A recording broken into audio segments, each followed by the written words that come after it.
Okay, this paper is called The Truth About Blacks and Blood Pressure. It's from a famous paper written by C.P. Donaldson. He's an English physician who is working in Africa. The article is in the Lancet Journal from 1929. Lancet, it's a big famous medical journal. Okay, so what he was doing was studying the blood pressure of people in Kenya. And they measured the blood pressure of 1,800 consecutive adult patients admitted to the hospital. So these are inpatients. That means they're sicker than the average person. And not a single case of high blood pressure was ever diagnosed. Okay? No diagnosis of atherosclerosis. Hyperpaesia just means essential hypertension. That's a fancy word for it. And this supports the view that hyperpaesia, hypertension, essential hypertension, is a disease associated with sort of westernized civilization. So that's an extraordinary number. If that was in an American hospital, at least 70% of the patients would have been hypertensive, okay? 1,800 consecutive black male adults with hypertension. I don't have the entire paper here. I couldn't get it on this computer.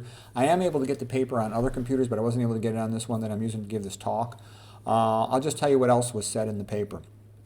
They then took a bunch of men around the age of 60. I don't know the exact number. He implied that it was a large number, but I don't know the exact number.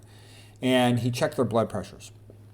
And the average blood pressure of a European man in the year 1929 was 140/90. So systolic of 140, diastolic pressure of 90. So that's mild hypertension.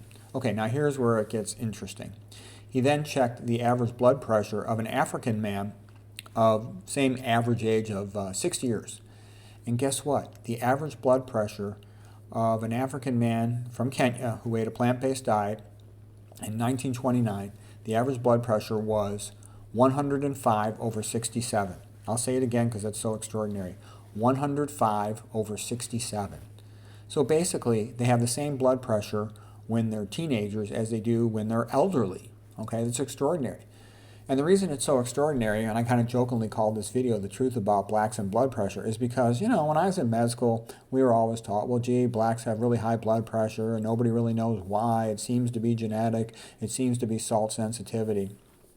Okay, so that's what we were told. And, everybody's hypertension, 90-95% of it was all essential, meaning, nobody knows, idiopathic, doctor's an idiot, patient's pathetic. Okay, so the whole thing is rather stupid, though, when you realize that if you check the blood pressures on a population of people who eat a plant-based diet that's low in fat and who don't add salt to their food, they never get hypertension. There is no hypertension, okay? And they also almost never get type 2 diabetes, and then almost never get atherosclerosis. So it just goes against, once Time Warner to show, the optimal diet for human health is a plant-based, low-fat, vegan diet. So anyways, this is extraordinary. And then there's other follow-up on this. It's in a separate book. In that book, High Blood Pressure Solution by Richard Moore, what he said was everybody thinks blacks are salt sensitive and that's why they get hypertension. He said that he'd actually studied the matter and it was not because they eat too much salt, that they did not eat any more salt than the Caucasian population. But what he said was they were markedly deficient in their dietary intake of potassium and perhaps magnesium because they ate too much processed food. If you look at processed food, it tends to be high in sodium, low in potassium and magnesium. So what's the real problem? They don't eat enough plants. So anyways, this is good, hopeful information. It's not a genetic thing that you can't do anything about.